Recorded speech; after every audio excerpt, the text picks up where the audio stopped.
नमस्कार। आप सभी को नेशनल डॉक्टर्स डे की अनेक अनेक शुभकामनाएं। डॉक्टर बीसी रॉय जी की स्मृति में मनाया जाने वाला ये दिन हमारे डॉक्टर्स के, हमारी मेडिकल फ्रेटर्निटी के उच्चतम आदर्शों का प्रतीक है। खासतौर पर पिछले 1.5 साल में हमारे डॉक्टर्स ने जिस तरह देशवासियों की सेवा की है, वो अपने आप में एक मिसाल है। मैं 130 करोड़ देशवासियों की ओर से देश के सभी डॉक्टर्स को धन्यवाद देता हूं, आभार प्रकट करता हूं।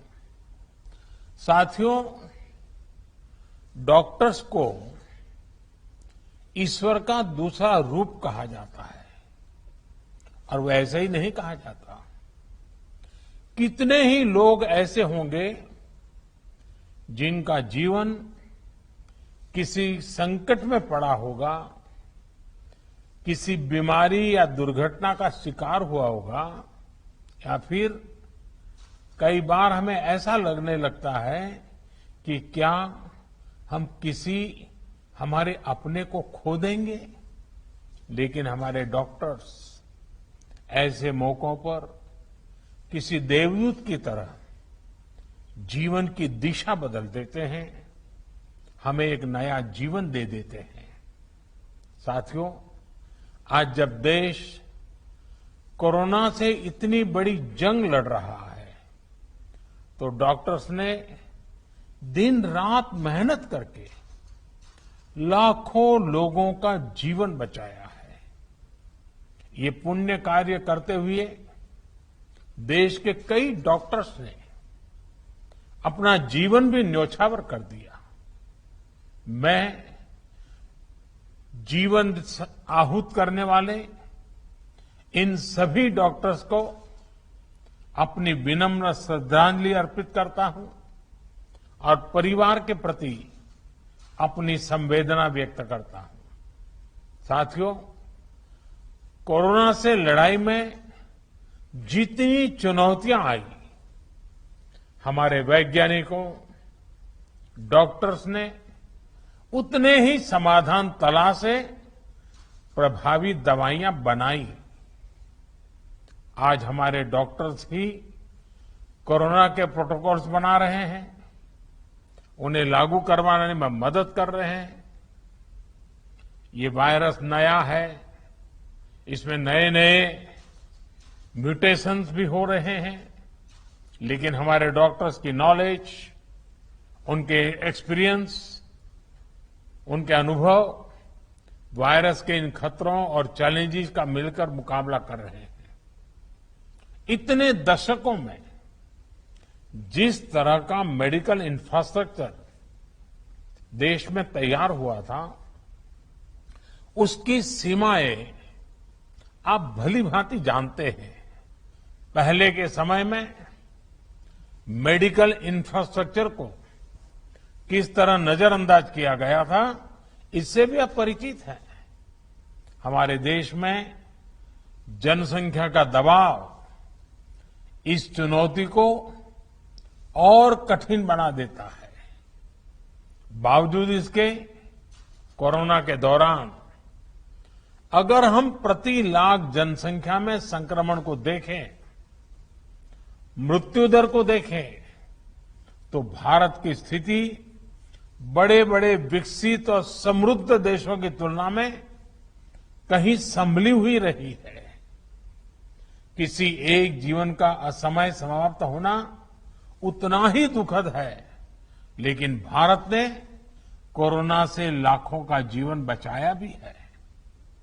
इसका बहुत बड़ा श्रेय हमारे परिश्रमी डॉक्टर्स, हमारे हेल्थ केयर वर्कर्स, हमारे फ्रंटलाइन वर्कर्स को जाता है। साथियों, ये हमारी सरकार ही है जिसने हेल्थ केयर पर सबसे अधिक बल दिया है। पिछले वर्ष फर्स्ट वेव के दौरान हमने लगभग 15,000 करोड़ रुपए हेल्थ केयर के लिए आवंटित किए थे, जिससे हमारे हेल्थ इंफ्रास्ट्रक्चर को बढ़ाने में मदद मिली। इस साल हेल्थ सेक्टर के लिए बजट का एलोकेशन 2 गुने से भी ज्यादा यानी 2 लाख करोड़ रुपए से भी अधिक किया गया। अब हम ऐसे क्षेत्रों में हेल्थ इंफ्रास्ट्रक्चर को मजबूत करने के लिए 50,000 करोड़ रुपए की एक क्रेडिट गारंटी स्कीम लेकर आए हैं, जहां स्वास्थ्य सुविधाओं की कमी है। हमने बच्चों के लिए जरूरी हेल्थ इंफ्रास्ट्रक्चर को सशक्त करने के लिए भी 22,000 करोड़ रुपए से ज्यादा आवंटित किए हैं। आज देश में तेजी से नए एम्स खोले जा रहे हैं, नए मेडिकल कॉलेज बनाए जा रहे हैं, आधुनिक हेल्थ इंफ्रास्ट्रक्चर खड़ा किया जा रहा है। 2014 तक जहां देश में केवल 6 एम्स थे, वहीं इन 7 सालों में 15 नए एम्स का काम शुरू हुआ है। मेडिकल कॉलेज की संख्या भी करीब 1.5 गुना बढ़ी है। इसी का परिणाम है कि इतने कम समय में जहां अंडर ग्रेजुएट सीट्स में 1.5 गुने से ज्यादा की वृद्धि हुई है, वहीं पीजी सीट्स में 80% इजाफा हुआ है। यानी यहां तक पहुंचने के लिए जो संघर्ष आपको करना पड़ा, वो कठिनाइयां हमारे युवाओं को, आपके बच्चों को नहीं उठानी पड़ेगी। दूर सुदूर क्षेत्रों में भी हमारे ज्यादा से ज्यादा युवाओं को डॉक्टर बनने का अवसर मिलेगा। उनकी प्रतिभा को, उनके सपनों को नई उड़ान मिलेगी। मेडिकल सेक्टर में हो रहे इन बदलावों के बीच डॉक्टर्स की सुरक्षा के लिए भी सरकार प्रतिबद्ध है। हमारी सरकार ने डॉक्टर्स के खिलाफ हिंसा को रोकने के लिए पिछले वर्ष ही कानून में कई कड़े प्रावधान किए हैं।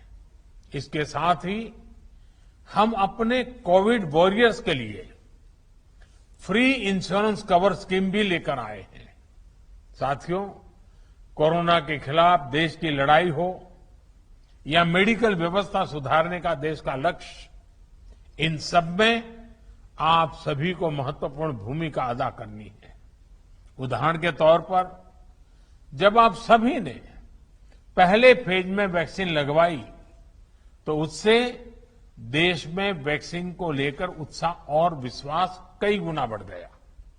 इसी तरह जब आप लोगों को कोविड एप्रोप्रिएट बिहेवियर का पालन करने के लिए कहते हैं, तो लोग पूरी श्रद्धा से उसका पालन करते हैं। मैं चाहूंगा आप अपनी इस भूमिका को और सक्रियता से निभाएं, अपना दायरा और ज्यादा बढ़ाएं। साथियों, इन दिनों एक और अच्छी चीज हमने देखी है कि मेडिकल फ्रेटर्निटी के लोग योग के बारे में जागरूकता फैलाने के लिए बहुत आगे आए हैं। योग को प्रचारित प्रसारित करने के लिए जो काम आजादी के बाद पिछली शताब्दी में किया जाना चाहिए था, वो अब हो रहा है। इस कोरोना के काल में योग प्राणायाम का लोगों के स्वास्थ्य पर किस तरह सकारात्मक प्रभाव पड़ रहा है, पोस्ट कोविड कॉम्प्लिकेशन से निपटने में योग किस तरह मदद कर रहा है, इसके लिए आधुनिक मेडिकल साइंस से जुड़े कई संस्थानों द्वारा एविडेंस बेस्ड स्टडीज कराई जा रही है। इस पर आप में से कई लोग काफी समय दे रहे हैं। साथियों, आप लोग मेडिकल साइंस को जानते हैं, एक्सपर्ट हैं, स्पेशलिस्ट हैं, और एक भारतीय को योग को समझना भी स्वाभाविक रूप से आसान होता है। जब आप लोग योग पर स्टडी करते हैं तो पूरी दुनिया इसे बहुत सीरियसली लेती है। क्या आईएमए इसे मिशन मोड में आगे बढ़ा सकती है? योग पर एविडेंस बेस्ड स्टडीज को साइंटिफिक तरीके से आगे ले जा सकती है। एक प्रयास ये भी हो सकता है कि योग पर स्टडीज को इंटरनेशनल जर्नल्स में पब्लिश किया जाए, उसे प्रचारित किया जाए। मुझे विश्वास है कि ये स्टडीज दुनिया भर में डॉक्टर्स को, अपने पेशेंट्स को योग के बारे में और जागरूक करने के लिए भी प्रोत्साहित करेगी। साथियों, जब भी हार्ड वर्क, टैलेंट और स्किल की बात आती है तो इनमें आपका कोई मुकाबला नहीं है। मैं आपसे यह भी अनुरोध करना चाहता हूं कि आप पूरे अटेंशन के साथ ही अपने अनुभवों का डॉक्यूमेंटेशन भी करते रहें। पेशेंट के साथ आपके एक्सपीरियंसेस का डॉक्यूमेंटेशन बहुत ही अहम है। साथ ही मरीज के सिम्टम्स, ट्रीटमेंट प्लान और उनके रिस्पांस का भी डिटेल डॉक्यूमेंटेशन होना चाहिए। यह एक रिसर्च स्टडी के रूप में भी हो सकता है, जिसमें विभिन्न प्रकार की दवाओं और ट्रीटमेंट्स के असर को नोट किया गया हो। जितनी बड़ी संख्या में आप मरीजों की सेवा और देखभाल कर रहे हैं, उसके हिसाब से आप पहले से ही दुनिया में सबसे आगे हैं। यह समय यह भी सुनिश्चित करने का है कि आपके काम का, आपकी साइंटिफिक स्टडीज का दुनिया संज्ञान ले और आने वाली पीढ़ी को उसका लाभ भी मिले। इससे दुनिया को जहां मेडिकल से जुड़े कई जटिल सवालों को समझने में आसानी होगी, वहीं उसके समाधान की दिशा भी मिलेगी। कोविड की यह महामारी इसके लिए एक अच्छा स्टार्टिंग पॉइंट हो सकता है। वैक्सीन किस प्रकार से हमारी मदद कर रही है, किस प्रकार से अर्ली डायग्नोसिस का लाभ मिल रहा है और एक पर्टिकुलर ट्रीटमेंट किस प्रकार से हमारी सहायता कर रहा है, क्या हम इसको लेकर ज्यादा से ज्यादा स्टडीज कर सकते हैं? पिछली शताब्दी में जब महामारी आई थी, आज उसका डॉक्यूमेंटेशन बहुत उपलब्ध नहीं है।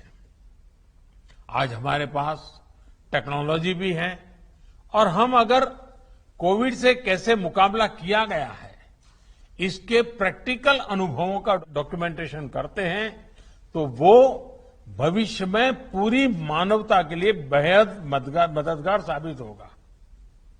आपका ये अनुभव देश के मेडिकल रिसर्च को एक नई गति भी देगा। अंत में मैं यही कहूंगा कि आपकी सेवा, आपका श्रम सर्वे भवन्तु सुखिनः के हमारे संकल्प को अवश्य सिद्ध करेगा। हमारा देश कोरोना से भी जीतेगा और विकास के नए आयाम भी हासिल करेगा। इन्हीं शुभकामनाओं के साथ आपको बहुत बहुत धन्यवाद।